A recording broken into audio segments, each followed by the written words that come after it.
bonsoir, bienvenue au 20h30. Voici les titres du journal ce soir. Ils sont au service d'une personne ou de toute la famille et ils méritent considération, protection et attention. Les travailleurs domestiques sont célébrés au Cameroun ce 19 juin avec un appel au travail décent pour tous. Le 20h30 brosse quelques portraits de ces citoyens utiles. Drépanocytose, mener le combat jusqu'à la dernière goutte de sang.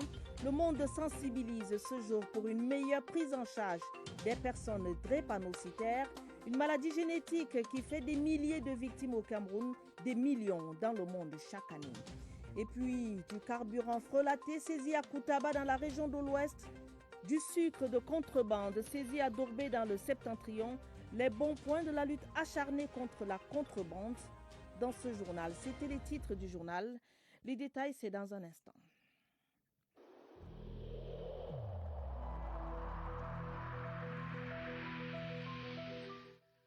Je vous exhorte de nouveau à porter vos masques, à vous laver régulièrement les mains et à faire appel à un médecin ou à tout autre personnel de santé au cas où des symptômes apparaissent. C'est le seul moyen de préserver les vies et de freiner la propagation du virus.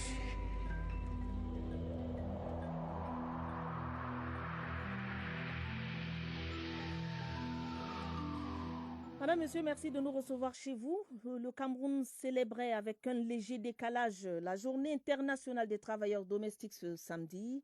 Ces hommes et femmes qui sont à votre service et que la société désigne par des noms tels ménagères, nounou, boy, bonne, à tout faire, aide-maman, manœuvre, etc. Ces personnes ont des droits et méritent considération et protection. Yaoundé leur déroulait le tapis rouge à travers une conférence organisée par des experts investis dans la promotion du travail décent. Voici le compte rendu de Franck Evina. C'est une journée d'interpellation et de sensibilisation. Les échanges ont pris la forme d'un plaidoyer pour une vie décente pour les travailleurs et travailleuses domestiques au Cameroun. Il faut vraiment s'aimer une graine aujourd'hui qui va grandir, qui va porter des fruits de respect, qui va porter le fruit de valorisation et de rémunération pour les travailleurs et travailleuses domestiques. Car des misères, ces dames de l'Association pour le développement des assistantes de maison en connaissent tous les jours. Des horaires qui ne sont pas respectés. On vous demande de faire 9 heures de travail par jour, mais les patrons vont jusqu'à 10 heures. Vous allez voir que le salaire, de fois, si vous n'avez pas quelqu'un qui vous protège derrière ce salaire, on ne va pas vous le donner à temps et vous n'avez même pas le droit de revendiquer. Quand vous essayez même de revendiquer, on va vous renvoyer. Vous allez voir que vous travaillez. Si vous êtes malade, vous déclarez que vous êtes malade, le patron vous dit « je ne gère pas votre histoire de maladie ».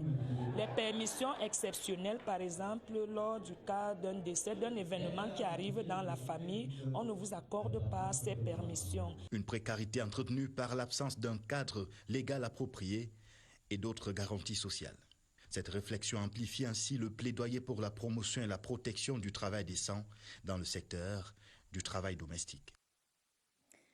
Le respect des heures de travail devra donc se faire dans les deux sens, et par les travailleurs et par les patrons. À L3, elle résume le paysage et le quotidien des travailleurs domestiques au Cameroun. Un quotidien contrasté où le bonheur de l'employé est fonction de l'environnement dans lequel il ou elle exerce. À l'occasion de la Journée mondiale des travailleurs domestiques, notre reporter Aboubacar Abo nous raconte leurs histoires aux fortunes diverses. Suivez plutôt. À 67 ans sonnés, la cuisine de ma Marie n'a jamais été si succulente. C'est le corps que je prépare pour leur donner dans la journée. Une expérience au fourneau qui fait saliver ceux qu'elle considère dorénavant comme ses enfants. Elle est comme une mère pour nous. Non, c'est comme la deuxième mère. Quand la mère part au travail, c'est elle qui reste avec nous. Ceux-ci sont en réalité ses petits patrons, car si la presque septuagénaire assaisonne ses plats d'amour, elle est en réalité employée de ménage. Le matin, j'arrive, j'entre à la cuisine, je fais la vaisselle et je commence la cuisine.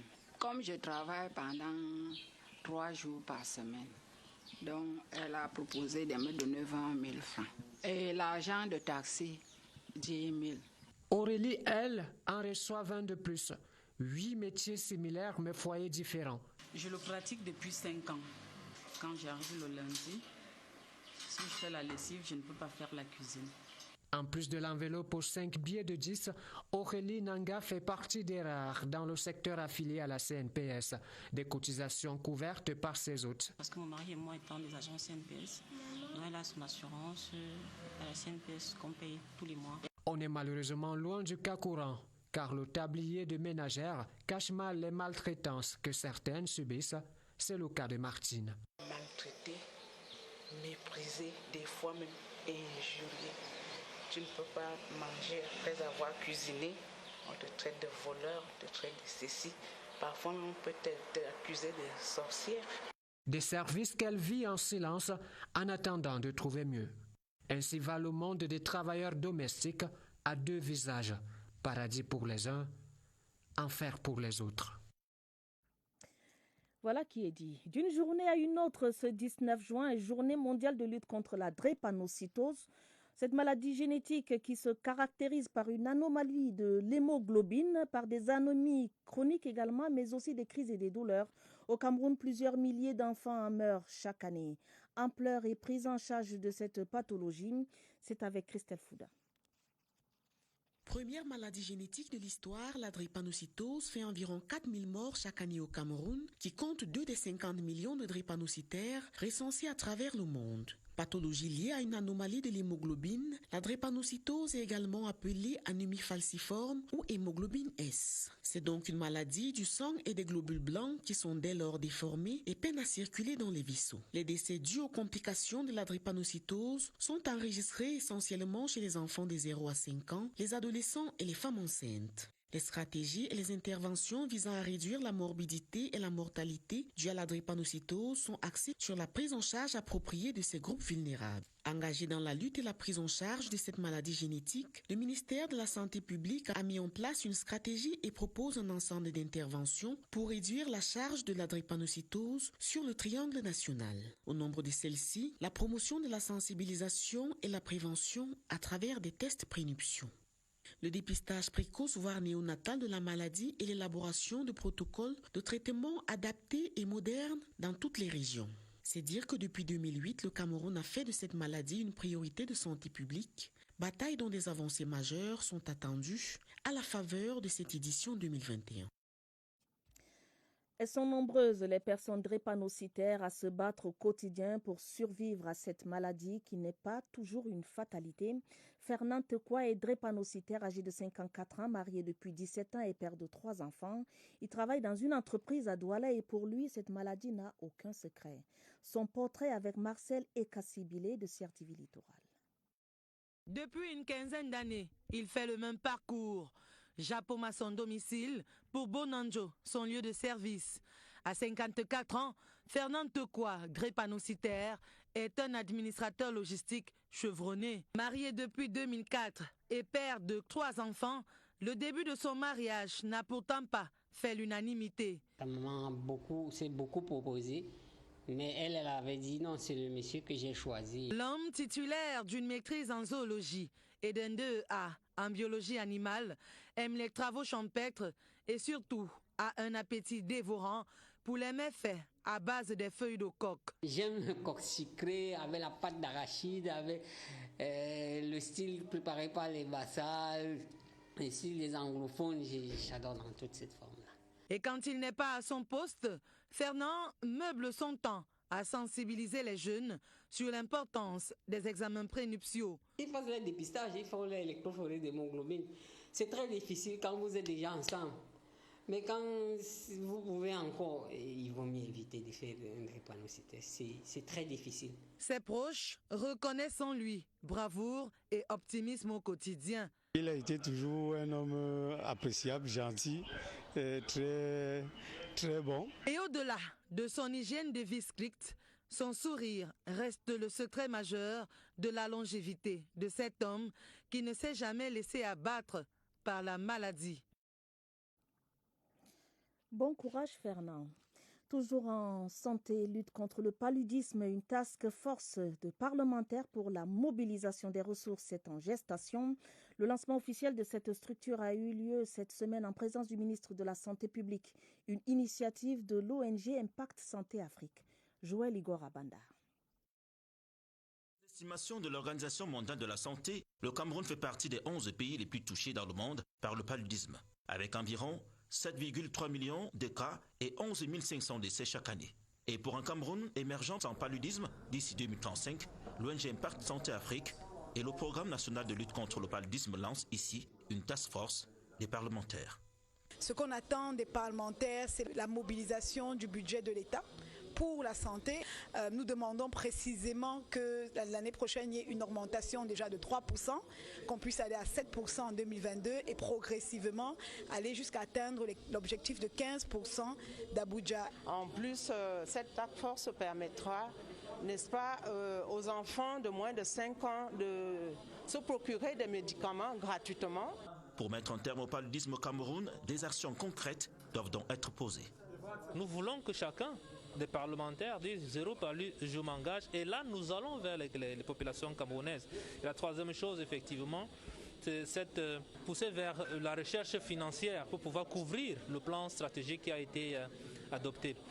Des recommandations ainsi prises par les experts et les acteurs mobilisés dans la lutte contre le paludisme sur le terrain ont abouti à un plan d'action pour la mobilisation des fonds domestiques pour la lutte contre le paludisme. Des jeunes dévoués et bien encadrés dans la conduite et la réalisation de leurs projets financés par l'État.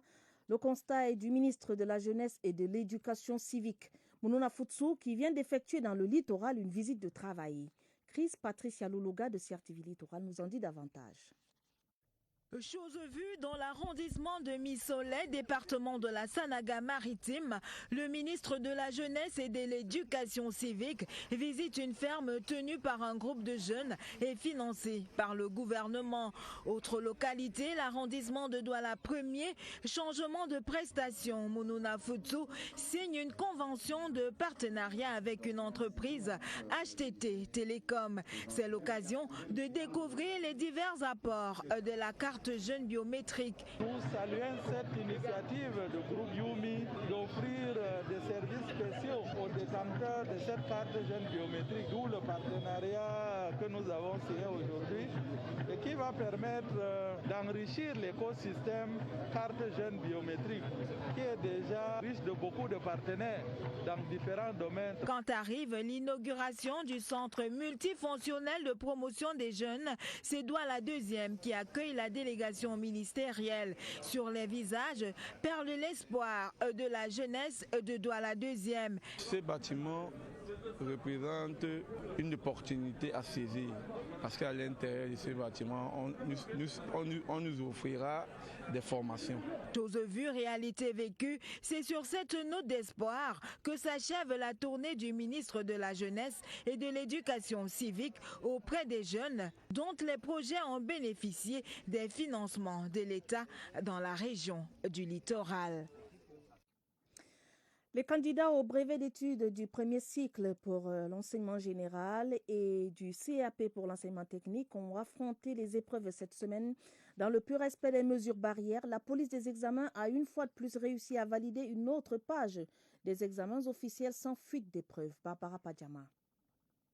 Une autre semaine de validé pour le MINSEC. Le BEPC, le CAP, le bac technique et le brevet des techniciens ont rallongé la liste des examens déjà épuisés. Ici en Colétone, on a même composé en plusieurs langues du monde. 52 candidats de la session bilingue, 131 candidats de la série allemand, 321 candidats de la série espagnole, 43 candidats de la série chinois et 26 candidats de la série italien. Note satisfaisante dans l'ensemble des épreuves. L'office du bac, la police des examens ont réussi à braver le contexte de la pandémie. Port obligatoire des masques, lavage des mains au scanner des candidats. Tout s'est bien passé, on a contrôlé les candidats à l'entrée, les mesures barrières ont été respectées et devant les salles, chaque candidat s'est fouillé lui-même comme ça a été recommandé. Près de 270 000 candidats au brevet d'études du premier cycle et certificat d'aptitude professionnelle et 11 000 au brevet et baccalauréat technique ont écrit sans fausse note. Dès lundi, une autre page sera tournée. Parlons maintenant de coopération. Le Cameroun et le Brésil sur la même longueur d'onde. Les ministres des Affaires étrangères des deux pays mènent des réflexions politiques conjointes, des thématiques d'ordre régional, multilatéral et de coopération. La délégation camerounaise était représentée par Oumaro Chimoun, le secrétaire général du ministère des Relations extérieures, et celle du Brésil par son Excellence Viviane Los San Martin, ambassadeur du Brésil au Cameroun. Voici la synthèse des échanges avec William Badier.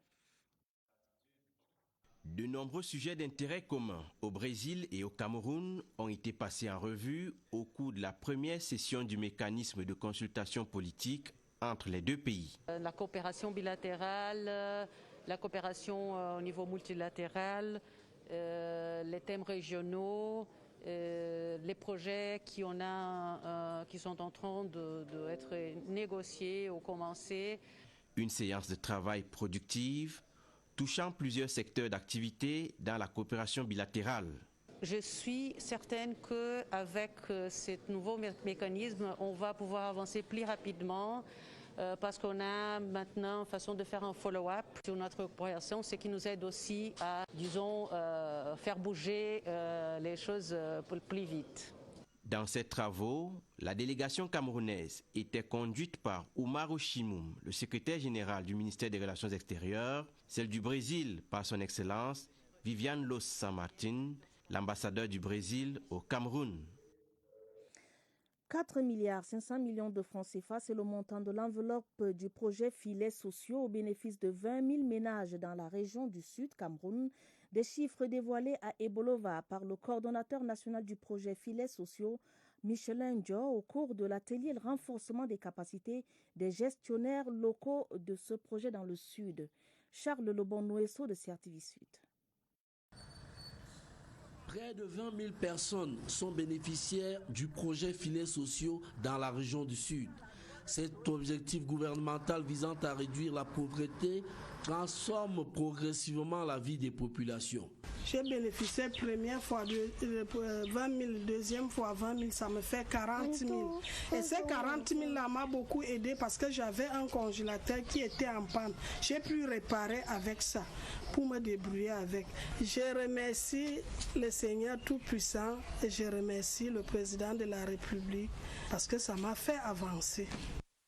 Pour davantage mieux encadrer les populations, l'organisation renforce régulièrement les capacités des gestionnaires. C'est le cas des répondants de l'ONG Saint-Albert Charity, chargé d'appuyer la mise en œuvre des phases 8 et 9 du projet Filets sociaux. Nous avons déjà sélectionné un bon nombre de bénéficiaires. Nous avons commencé les paiements dans certaines communes de transport monétaire ordinaire pour 8 000 bénéficiaires. Le transfert monétaire en échange des travaux publics à haute intensité de main-d'œuvre, ce que nous appelons les TIMO, pour 6 500 bénéficiaires. Et puis les transferts monétaires d'urgence reposent contre le Covid pour 5 000 bénéficiaires. Je crois que l'enveloppe, c'est autour de 4,5 milliards. Mais cette belle ambition des pouvoirs publics rencontre encore quelques obstacles sur le terrain. D'où l'appel à une participation générale et synergie des populations, les autorités et les gestionnaires, afin de redonner plus de sourires et de rêves aux populations du Sud.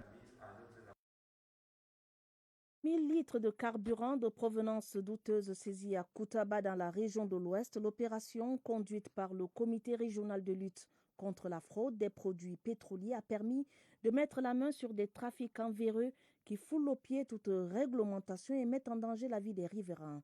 Voici le reportage de André Aristide des combats de CRTV Ouest.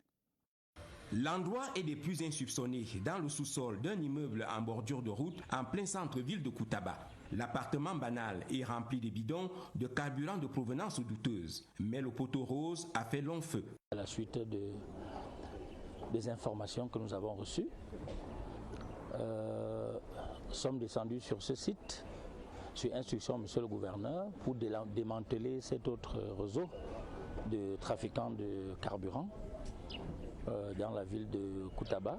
Pour décourager les acteurs et leurs complices, les bidons vides ont été détruits et ceux remplis ont été saisis et embarqués. Le site du magasin de stockage présente plusieurs dangers avec le feu de bois à proximité et les stations de soudure métallique non loin. D'où ce message de sensibilisation. Un message aux populations de dénoncer ces auteurs, les auteurs de ces actes qui pratiquent une activité qui est extrêmement dangereuse pour leur propre vie. La cargaison a été conduite sous bonne escorte dans les locaux de la SCDP à Bafoussam pour des tests de qualité. La suite est une alternative, la vente aux enchères publiques ou la destruction pure et simple. Toujours dans le cadre de la traque des contrebandiers, les éléments de l'opération Halte au commerce illicite viennent de saisir 24 tonnes de sucre frauduleux. C'était à Dorbé et à la frontière avec le Nigeria. Le commandant de l'opération Alcomi 3, zone 3, revient sur les circonstances ayant conduit à la réussite de cette opération. Jude Mofor est interviewé par Ibrahim Mohamed Abbassi. On vient de mettre la main sur 480 sacs de sucre de 50 kg importés frauduleusement par un importateur qui ne veut pas respecter la loi. Et ces gens ont pris les sacs de farine au Cameroun pour amener au Nigeria et mettre le sucre dedans. Ça s'est déroulé à Magada. Magada, c'est à l'entrée de Maroua, à l'extrême nord. Et ces gens sont sortis, ils sont entrés par Dourbé. On les a pris donc à Magada. Ce stock de sucre est gardé dans notre bureau à Maroua. L'information est déjà envoyée à l'hiérarchie et on attend donc la solution, on attend donc la décision de la hiérarchie.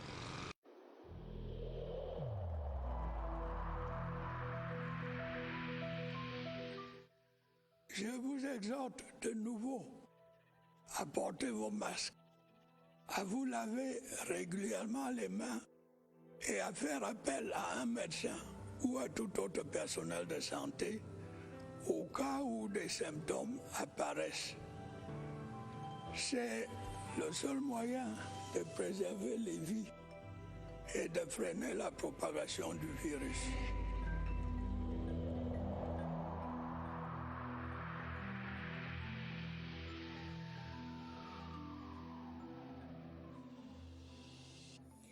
La riposte anti-Covid-19 au Cameroun ce soir, entretien avec un virologue au Centre des opérations des urgences de santé publique.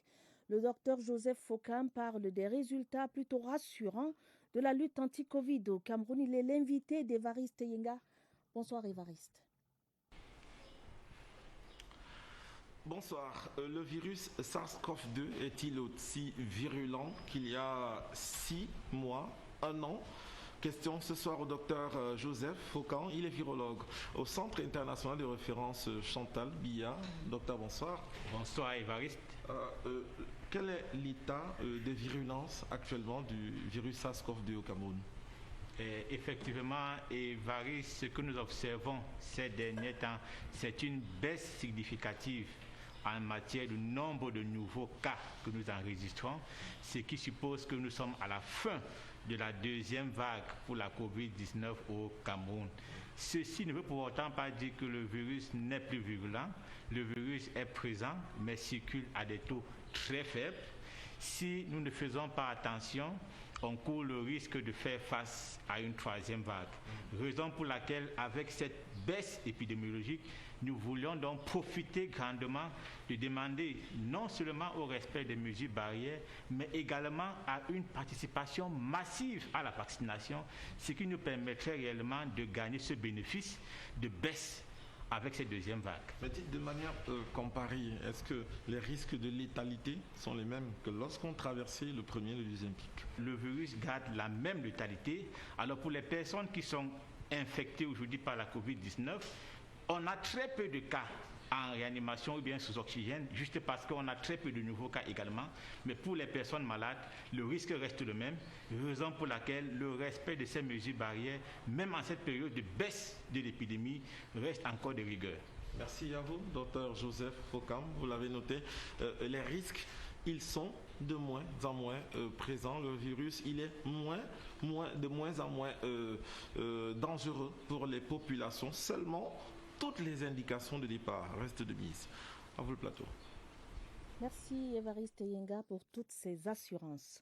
Le nonce apostolique au Cameroun et en Guinée équatoriale exhorte les populations de la région du Nord à continuer de maintenir vive la flamme de la paix et du vivre ensemble.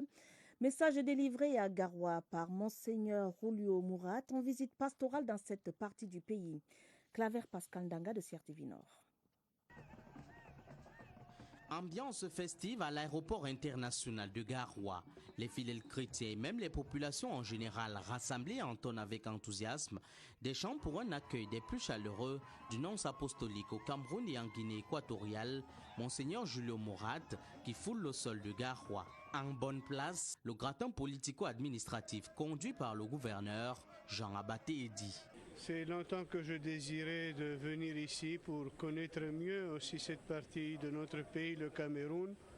Connaître, voir, écouter, apprendre. Au cours de la séance de travail avec les autorités de la région du Nord, Monseigneur Julio Mourad souligne qu'il est essentiel pour les populations dans leur riche diversité de continuer à vivre en harmonie en ayant toujours à l'esprit la consolidation de la paix et de l'unité. La volonté de chaque être humain de vivre en paix là où il se trouve et de construire quelque chose. On a besoin de la paix intérieure personnellement, on a besoin aussi de la paix, je pense, dans le monde entier et dans notre pays. Le nonce apostolique au Cameroun et en Guinée équatoriale a eu également des échanges avec les fidèles chrétiens à la croix où l'homme de Dieu s'est fait une idée de la vie de l'Église dans le Nord. Des distinctions honorifiques pour de valeureux citoyens du Oignon dans la région de l'Est, des hommes et des femmes fonctionnaires religieux et autres agriculteurs ont été décorés, honorés par le chef de l'État au titre du 20 mai dernier. Des décorations remises par le préfet. Voici le reportage de Oswald Medou. Ils arborent désormais fièrement le fruit de leurs efforts dans leurs champs d'expression respectifs. Ces médailles, comptant pour le 20 mai 2021, viennent récompenser un travail de terrain. Une reconnaissance qui ne laisse pas indifférent. Cette reconnaissance pour nous est une raison de davantage aller de l'avant afin que ce que nous avons commencé il y a 8 ans puisse continuer à apporter aux populations de la ville d'Abomba et qui sait, la région de l'Est, de l'emploi, de la croissance. Et pour cela, nous voulons dire exprimer toute notre gratitude au chef de l'État. Dans la maison du parti d'Abomban, les heureux bénéficiaires sont célébrés par leurs proches et diverses personnalités venues rehausser l'éclat d'une célébration qui se voulait pourtant sobre. Pour le préfet du département du Oignon, outre le fait qu'elle récompense les efforts fournis, ces distinctions honorifiques sont également une invite à plus d'ardeur au travail. Chacun d'entre eux a particulièrement mérité. C'est une invite pour les autres à continuer de poser des actes patriotiques, de performer dans leur secteur respectif d'activité. Il y a des fonctionnaires, il y a des religieux, il y a des agriculteurs. C'est donc dédié aux Camerounais de partout. Et dans le département du Oignon cette année, il y en a eu pour presque tous les ordres. Et cela méritait bien quelques pas de danse sous des sonorités locales. Place au livre de la semaine. Être femme est un métier à plein temps. C'est le titre d'un recueil de 20 nouvelles, des histoires de femmes aussi captivantes et palpitantes les unes que les autres. Des récits rassemblés dans ce recueil pour en faire un livre. Allons en savoir davantage dans cette présentation de Serge Atanganabiso. On ne peut le lire et s'arrêter. Un peu comme les bimanes de feu Séverin Cécile Abéga, ces chroniques de femmes se dégustent tout d'un trait. Écriture vivante, anecdotes qui nous rappellent à tous la mésaventure soit d'une parenté, soit d'une voisine, d'une collègue de bureau. Être femme est un métier à plein temps. Le titre d'un recueil de 20 nouvelles. Il y a la mémé coquette de 50 ans qui s'acoquine au culte du dimanche avec un jeune qui pourrait être son fils, marié en l'occurrence, et dont la génitrice elle-même, amante du pasteur, goûte très peu cette idylle. Ça finit en déballage, scandale, japape, comme dit dans le livre. On a ensuite la jeune et belle Chisa qui enchaîne les dépits amoureux rocambolesques. Quand ce n'est pas une autre rivale qui la surprend chez le shoga, tous nus comme des vers après l'affaire, c'est la légitime du monsieur qui publie ses nus, dérobés du téléphone du mari sur Facebook. Goûtons cette troisième histoire d'une qui s'est mariée recto verso à, ça se dit aussi ainsi, à un pervers qui va tout bonnement violer sa petite sœur de 9 ans d'âge et filer aux 2 sœurs infortunées une grosse moitié de ses microbes, dont le VIH. Au nom de l'amour, elle va empoisonner Pascal, aussi sec. Je ne les dirai pas toutes ici, pour vous garder un peu de la richesse du vocabulaire, du génie de l'écriture. Être femme, le long de ces 221 pages, c'est 20 métiers à temps plein, pas seulement un. Trivial des fois, les narrations sont géniales, bas la terre, documentées à souhait. Vous saurez qu'une femme riche ne prie pas comme une pauvre, qu'à être riche et femme, ancienne d'église, femme politique et mariée de surcroît, il n'y a pas meilleure formation pour savoir faire semblant, sans nuance. Aux éditions Nuance, 2020. C'est un recueil à lire absolument.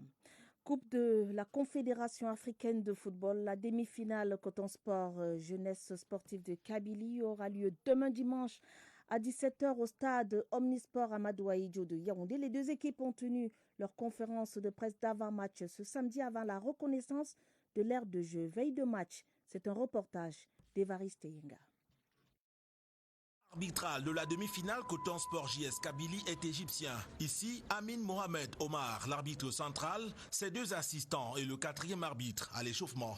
Là, le trio venu aussi du Caire qui sera aux commandes de la vidéo assistance, la VAR. Tout à côté, la jeunesse sportive de Kabylie prend ses marques sur la pelouse du stade Omnisport Amadou Ahidjo de Yaoundé. Les Algériens se sont limités à l'échauffement devant les caméras avant de peaufiner les stratégies sans la presse. Mais un peu plus tôt, les Kabyles ont dit leur engagement à gagner le match aller. On arrive avec confiance mais pas suffisance. On sait qu'il va falloir être très combatif et montrer un gros état d'esprit, montrer beaucoup de solidarité pour pouvoir réaliser un résultat ici. Les cotonniers rassurent, la victoire est leur objectif. Nous sommes venus avec la ferme conviction d'aller le plus loin comme possible dans cette compétition. La délocalisation du match n'a rien à contrecarrer notre chevauchée vers l'avant. La demi-finale Coton Sport JS Kabylie, c'est ce dimanche à 17h. La CAF a autorisé l'accès au stade de 5000 spectateurs.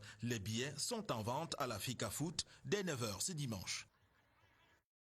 Encadrement et formation des jeunes pépites de semences olympiques, le centre de formation en football vient de signer une convention avec une équipe brésilienne, une structure brésilienne. Les deux parties s'engagent ainsi à accompagner les jeunes footballeurs pour une meilleure relève dans le domaine du football. Plus de détails dans ce compte rendu de Martin Bani.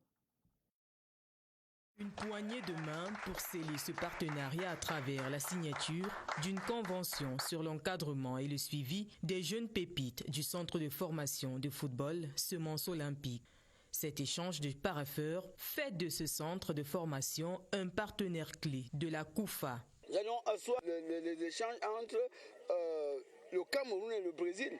Par exemple, quand vous entendez parler du tournoi Semences Olympiques, de plus en plus vous verrez des joueurs des équipes étrangères, pas forcément brésiliennes. Parce que l'avantage de Couva, c'est que on peut vous financer pour aller faire les essais en Grèce, alors que c'est Barcelone qui paye. Donc c'est une grande toile dont il faut en profiter au maximum. Après la signature de cette convention, la délégation brésilienne s'est rendue sur l'aire de jeu pour s'entraîner et apprécier quelques gestes techniques de ces footballeurs en herbe. Nous sommes ici pour réaliser le rêve de ces footballeurs. Vous savez, le Cameroun et le Brésil sont deux grandes nations de football. Nous venons donc en aide aux clubs qui forment des jeunes joueurs afin qu'ils deviennent des grands footballeurs. Je suis très content de l'accueil que le peuple camerounais m'a réservé. Je me sens comme Camerounais. Accompagner ces jeunes dans les études et dans la formation au football, les deux parties s'y sont engagées. Voilà qui met fin à ce journal, une édition préparée avec la collaboration de Sidouane Monkam, Raïssa Nzié et Christelle Beyin Nkomolonen. Prochain rendez-vous avec l'information minuit, vous serez en compagnie de Joseph Gouetta-Mandeng et de Ewane Pauline. Madame, Monsieur, votre fidélité nous honore. Prenez soin de vous, prenez soin de vos familles. Bonne soirée à tous.